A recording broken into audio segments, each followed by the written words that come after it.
Hello friends, स्वागत है एक बार फिर से आप सभी का हमारे यूट्यूब चैनल में। और दोस्तों, आज के इस वीडियो में एनटीपीसी सीबीटी 1 का जो पेपर हुआ है, ठीक है, एनटीपीसी सीबीटी 1 और था, आज का तारीख था आपका 28 दिसंबर। ठीक है, तो 28 दिसंबर का जो एनटीपीसी सीबीटी 1 में जो फर्स्ट शिफ्ट में और सेकंड शिफ्ट में जितने भी क्वेश्चन आए हैं, ठीक है, जीके के क्वेश्चन हो या करंट अफेयर्स के क्वेश्चन हो, तो इन दोनों के कंबाइंड रूप से आप लोगों के साथ शेयर कर रहा हूँ। वीडियो अच्छा लगे तो लाइक कर देना, शेयर कर देना और अपने सारे दोस्तों को ज़रूर शेयर करना। अगर वो पेपर दे रहे हैं या देने वाले हैं तो उनको काफ़ी यहाँ से चीज़ें हेल्पफुल हो सकता है। तो चलिए यहाँ पे फर्स्ट क्वेश्चन पे आते कि क्या आया था, पूछा गया था क्वेश्चन, देखते हैं यहाँ पे। ठीक है, पहला जो क्वेश्चन था कि रजत रंगनी के लेखक कौन है। ठीक है, तो इसका आंसर होगा कल्हन। तो आप यहाँ से समझ सकते हैं कि अब जितने भी कुछ इंपॉर्टेंट लेखक हैं वो हिस्ट्री वाले सब्जेक्ट से, तो वहाँ से चीज़ें आप वहाँ पढ़ लेंगे। ठीक है, तो एक तो चीज़ यहाँ समझ में आ गया। फिर एक क्वेश्चन आया है कि सबरीमाला मंदिर कहाँ है, तो ये केरल में है, मीन्स कि साउथ से क्वेश्चन पूछा गया है। तो साउथ का मंदिर, ठीक है, आप ऐसा करेंगे, साउथ का जितना भी इंपॉर्टेंट मंदिर है, जो फेमस मंदिर है, या कौन सा साउथ वाले जितने भी शासक ने जिस मंदिर को बनवाया है उन मंदिर को एक बार देख लेंगे और कौन से शासक बनवाए थे। तो इससे क्या होगा कि अगर इस तरह के कोई भी क्वेश्चन आते हैं तो नेक्स्ट डे जब भी पेपर हो रहा है आप लोग को छूटेगा नहीं पेपर। ठीक है, फिर एक क्वेश्चन आता है पर्यावरण अधिनियम कब आया, तो पर्यावरण अधिनियम 1986 में आया था। ठीक है, अगर बात करते हैं पर्यावरण दिवस की बात करते हैं, तो पर्यावरण जो होता है विश्व पर्यावरण दिवस, ठीक है, विश्व पर्यावरण दिवस की बात हम करें तो कब मनाया जाता है, तो ये मनाया जाता है 5 जून को। ठीक है, चलिए अब आते हैं साउंड से। देखिए, साउंड से एक क्वेश्चन आता है कि साउंड वेव किस में पास नहीं होती है, तो ये निर्वात में पास नहीं होती, मीन्स कि वैक्यूम में ये निर्वात नहीं होती है। अगर बात करते हैं साउंड कैसा यहाँ पे वेव है, तो ये लॉन्गिट्यूडनल वेव है ना, तो लॉन्गिट्यूडिनल वेव है। तो ध्यान रखिएगा, जिसको हम लोग क्या कहते हैं, अनुदैर्घ्य, है ना, अनुदैर्घ्य तरंग कहते हैं हिंदी में। तो एक तो यहाँ से कि अगर ये वाला क्वेश्चन आ गया तो यहाँ से साउंड से रिलेटेड एक सवाल यह हो सकता है कि कैसा वेव है, लॉन्गिट्यूडनल वेव है। ठीक है, तो यहाँ से चीज़ें आ सकता है। अगर यहाँ से एक और क्वेश्चन बनता है लाइट कैसा वेव, तो लाइट हो जाता है आपका ट्रांसवर्स वेव। ठीक, चलिए एक क्वेश्चन आया था यहाँ पे कि भारत के सबसे युवा राष्ट्रपति, तो देखिए राष्ट्रपति प्रेसिडेंट से आज शिफ्ट 1 में भी देखने को क्वेश्चन बना, शिफ्ट 2 में भी देखने को बना, तो राष्ट्रपति का आप क्रम जरूर याद कर लेंगे। अब तक जितने भी राष्ट्रपति बने हैं उनका क्रम याद रख लीजिएगा, तो यहाँ से काफ़ी हेल्पफुल हो सकता है। तो सबसे युवा राष्ट्रपति कौन थे, संजीव नीलम संजीवा रेड्डी जिसको कहते हैं, आप उन्हें जरूर याद रखेंगे। ठीक है, अब आते हैं कि मंगल मिशन कब लॉन्च हुआ था, तो मंगल मिशन कब लॉन्च हुआ था, 2014 में, जरूर याद रखिएगा। आगे सवाल पे आते हैं कि लोकसभा में सीटों की अधिकतम संख्या कितनी होती है, तो देखिए लोकसभा की बात करें तो यहाँ से लोकसभा से रिलेटेड और भी चीज़ें हम जरूर याद कर लीजिएगा। तो क्योंकि लोकसभा और राज्यसभा की बात करें तो काफ़ी सारे यहाँ से क्वेश्चन बनते हैं। तो यहाँ पे लोकसभा से सीटों की संख्या पूछा गया, तो मैक्सिमम जो सीट होते हैं यहाँ पे 552 होता है। ठीक है, चलिए आगे बात करते हैं, खालसा पंथ की शुरुआत किसने की, तो खालसा पंथ की शुरुआत गुरु गोविंद सिंह ने किया था। ठीक है, जो कि सिख के क्या थे, 10वें गुरु थे, ध्यान रखिएगा, ये बहुत इंपॉर्टेंट। खालसा पंथ की शुरुआत गुरु गोविंद सिंह ने किया था, ये सिख धर्म के 10वें गुरु हैं। ठीक है, चलिए आगे सवाल पे आते हैं कि नॉर्थ ईस्ट में कौन सा स्टेट नहीं आता है, तो नॉर्थ ईस्ट में याद रखिएगा 7 स्टेट है जो कि नॉर्थ ईस्ट स्टेट कहलाता है। ठीक, लेकिन अगर बात करें सिक्किम का, तो सिक्किम ये नॉर्थ ईस्ट स्टेट में शामिल नहीं है। तो नॉर्थ ईस्ट स्टेट का जो 7 स्टेट कौन कौन होता है, जैसे कि अरुणाचल प्रदेश हो गया, ठीक है, असम हो गया, नागालैंड हो गया, त्रिपुरा हो गया, ठीक है, अरुणाचल प्रदेश, असम हो गया, नागालैंड हो गया, त्रिपुरा हो गया, उसके बाद क्या हो जाएगा, मिजोरम हो जाएगा। ठीक है, चलिए यहाँ पे हो गया, त्रिपुरा हो गया, मिजोरम हो गया, नागालैंड हो गया, असम हो गया, आंध्र प्रदेश हो गया, सॉरी अरुणाचल प्रदेश हो गया, आंध्र प्रदेश में अरुणाचल प्रदेश, असम, अच्छा मेघालय भी हो गया। मेघालय तो कितना हो गया, 1 2 3 4 5 6, एक और कौन छूट रहा है भाई, अरुणाचल प्रदेश, असम, मेघालय, अच्छा नागालैंड छूट नहीं, नागालैंड तो हो गया, मिजोरम भी हो गया, मेघालय भी हो गया, और कौन सा छोटा, चलिए एक आप लोग देख लीजिए, कुछ एक छूट रहा है। तो कहने का मतलब यहाँ पे जो 7 स्टेट है उनको याद रख लीजिएगा, साथ ही साथ इनके यहाँ पे सीएम और गवर्नर पूछे जा रहे हैं, तो यहाँ से एक चीज़ ध्यान रखिएगा। ठीक है, सीएम और गवर्नर यहाँ से पूछे जा रहे हैं, तो ध्यान रखिएगा। अच्छा यहाँ पे मिजोरम, एक मणिपुर छूटा है ना, मणिपुर। चलिए हो गया 7 स्टेट। तो अरुणाचल प्रदेश, असम, नागालैंड, त्रिपुरा, मेघालय, मिजोरम, मणिपुर। चलिए एक क्वेश्चन यहाँ पे देखने को मिला था कि पृथ्वी पर एक वस्तु का द्रव्यमान 60 kg है, ठीक है। सपोज कीजिए कि ये अर्थ है और अर्थ पे अगर आपका वजन 60 kg है, तो आप चंद्रमा पे जाते हैं तो आपका वजन क्या होगा।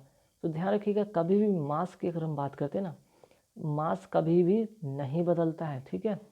मास कहीं भी चला जाए वो मास नहीं बदलता है। तो इस हिसाब से जो आपका द्रव्यमान अगर पृथ्वी पर है, वही द्रव्यमान जो होगा, मास होगा, वो कहाँ पे होगा, चंद्रमा पे भी होगा। चलिए अब आते हैं नेक्स्ट पे कि 2020 का पर्यावरण दिवस का थीम पूछा गया है। तो देखिए यहाँ पे पर्यावरण से अभी क्वेश्चन देखा गया, तो यहाँ पे फिर से 2020 का पर्यावरण दिवस का थीम पूछा गया, क्योंकि थीम तो बहुत सारी चीज़ का थीम है। तो लगभग आपको यहाँ से 50 के आसपास में तो ऐसे दिवस का थीम ही मिल जाएगा, जिसकी आपको रट के रखना होगा।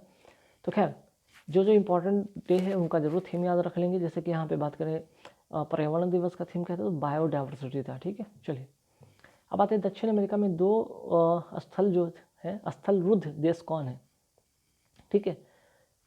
दक्षिण अमेरिका में 2 स्थल रुद्ध देश हैं, जैसे कि बोल्विया और पैराग्वे, ठीक है। एक क्वेश्चन आता है कि बैंक ऑफ बड़ौदा में किस बैंक का विलय हुआ है, ठीक है। बैंक ऑफ बड़ौदा में कौन सा बैंक का विलय हुआ है, तो ये 2 बैंक है, विजया बैंक और देना बैंक। इन दोनों का विलय हो गया बैंक ऑफ बड़ौदा में, ठीक है। चलिए अब देखिए यहाँ से एक क्वेश्चन आया था कि भाई first national income calculated by. तो यहाँ पे अगर बात करते हैं नेशनल इनकम, है ना, कैलकुलेट किसके द्वारा किया गया था, दादा भाई नौरोजी के द्वारा, ठीक है। चलिए अब आके बात करते हैं सन विजुअल लेयर। जो सन का जो लेयर जो विजुअल दिखता है उसको क्या कहते हैं, तो फोटोस्फेयर कहा जाता है। तो यहाँ से एक चीज़ और समझ में आ रहा है कि अगर हम बात करें सन का, तो सन से रिलेटेड चीज़ें ज़रूर याद रख लीजिएगा, ठीक। चलिए अब आते हैं हैवी वाटर यूज़ की बात करते हैं। तो हैवी वाटर का यूज़ होता है न्यूक्लियर में, ठीक है। तो यहाँ पे मॉडरेटर का काम करता है ना। अब यहाँ पे क्वेश्चन देखा था कि तो वाइस प्रेसिडेंट, देखिए अभी एक मैंने बताया था कि प्रेसिडेंट का क्रम याद रखेंगे। जैसे वाइस प्रेसिडेंट ऑफ इंडिया का जो सैलरी क्या है वो 4 लाख है, ठीक है। तो ऐसे भी क्वेश्चन आ सकते हैं, तो ज़रा इस तरह के क्वेश्चन को आप इसके आसपास की जो चीज़ें जरूर याद करके जाएंगे। यहाँ पे एक और क्वेश्चन देखा गया था, बार्क का हेडक्वार्टर पूछा गया, भाभा एटॉमिक रिसर्च सेंटर का हेडक्वार्टर। तो देखिए बहुत बार आज के दोनों शिफ्ट में देखा तो हेडक्वार्टर से बहुत सारे क्वेश्चन हैं, बहुत सारे नहीं कर सकते कि हर शिफ्ट में 1 से 2 क्वेश्चन देखने को बना है। तो बार्क में हेडक्वार्टर की बात करें तो यहाँ पे जो है महाराष्ट्र में एक ट्रामी जगह है, यहाँ पे इसका हेडक्वार्टर है, ठीक है। फिर आते हैं स्वराज पार्टी का जो इस्टेब्लिश किसके द्वारा किया गया था। तो स्वराज पार्टी का इस्टेब्लिश किया था मोतीलाल नेहरू द्वारा एवं CR दास द्वारा, है ना, 1923 में, ठीक है। चलिए एक क्वेश्चन देखा गया था, देखिए G20 समिट 2020 कहाँ हुआ था, तो सऊदी अरब में, ठीक है। अब आते देखिए फंडामेंटल ड्यूटीज़ के बारे में बात करें। अगर हम संविधान का अनुच्छेद की बात करें, अनुसूची की बात करें, भाग की बात करें, तो ऐसी चीज़ आपको सारे याद रखने होंगे क्रम से। तो यहाँ पे फंडामेंटल जो ड्यूटीज़ कौन से अमेंडमेंट के तहत किया गया था, 42वें अमेंडमेंट के 42 अमेंडमेंट के तहत किया गया था। चलिए अब देखिए यहाँ पे फिर एक सवाल आया था, मध्य प्रदेश के गवर्नर पूछा गया। तो बहुत ही आसान सा था। मध्य प्रदेश के अगर हम बात करते हैं CM कौन है, तो CM शिवराज सिंह चौहान है, शिवराज सिंह चौहान है, ठीक है।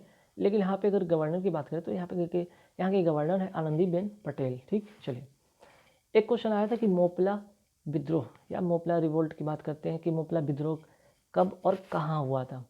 तो ये तो कब हुआ था, तो 1921 पे, वेरी वेरी इंपॉर्टेंट है, और एक केरला में हुआ था, ठीक है। फिर एक बात पूछा गया है, एक क्वेश्चन आया था कि साइलेंट वैली कहाँ स्थित है, तो साइलेंट वैली केरला है। तो देखिए साउथ से बहुत सारे सवाल आ रहे हैं।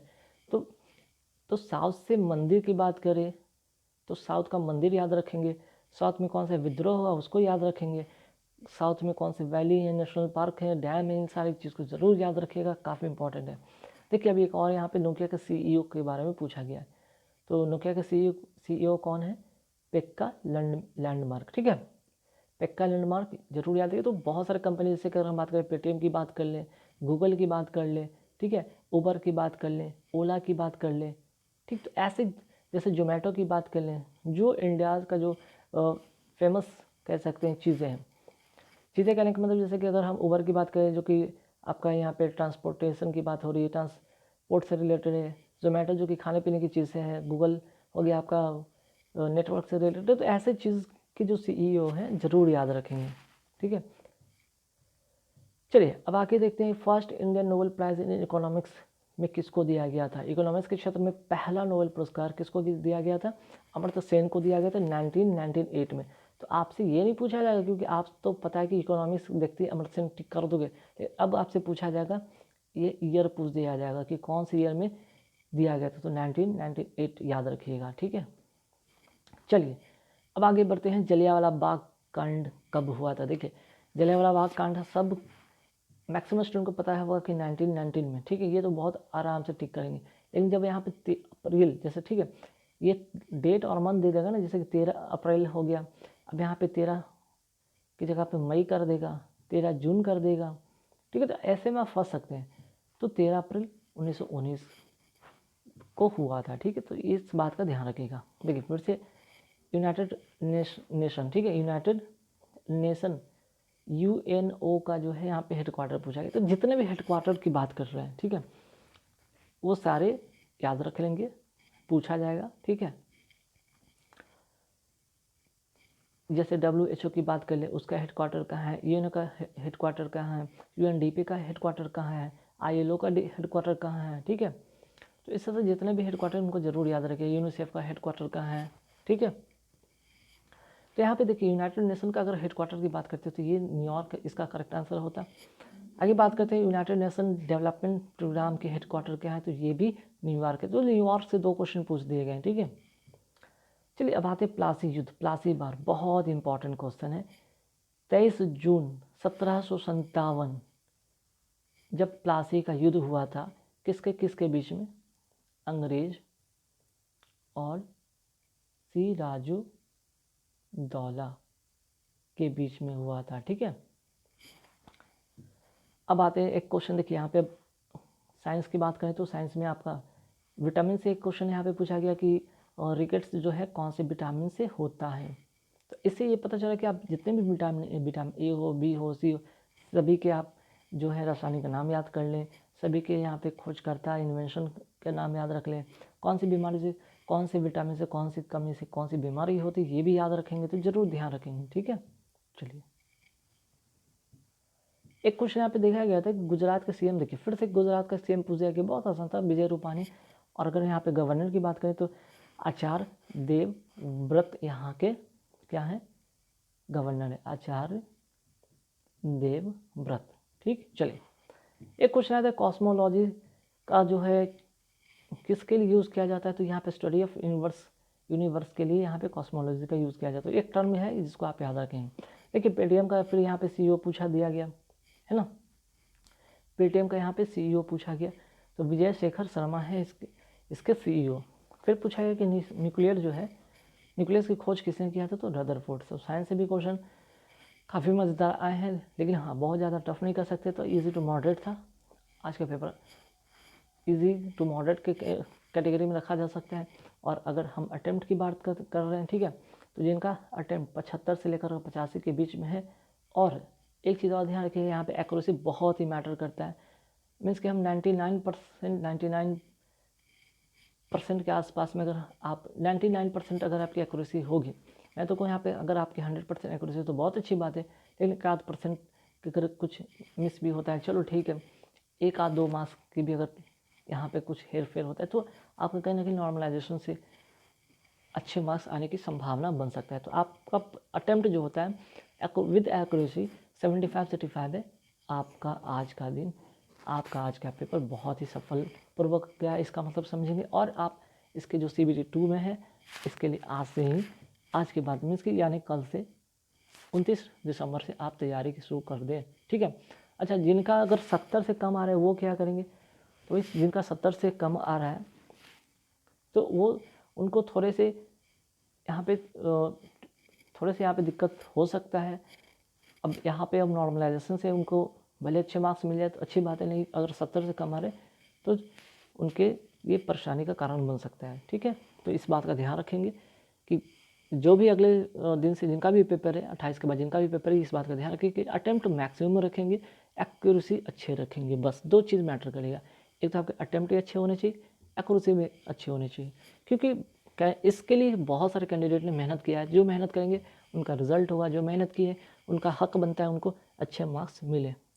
अब जो कम पढ़े हैं, जिनकी एवरेज तैयारी है, अब वो चाहेंगे कि मेरा भी सिलेक्शन हो जाए या 70+ आ जाए, तो ये चीज़ मुमकिन भी नहीं और वो डिज़र्व भी नहीं करते हैं इस चीज़ के लिए। ठीक है, तो ध्यान रखेंगे गाइस। नेक्स्ट डे के लिए आप सभी को ऑल द बेस्ट, बढ़िया से पेपर दें। क्वेश्चन अगर आप जो भी आज पेपर दिया है, आपके शिफ्ट में कौन से क्वेश्चन आते हैं, अगर आप शेयर करते हैं तो अच्छा लगेगा, ज़रूर शेयर करेंगे। Thank you very much.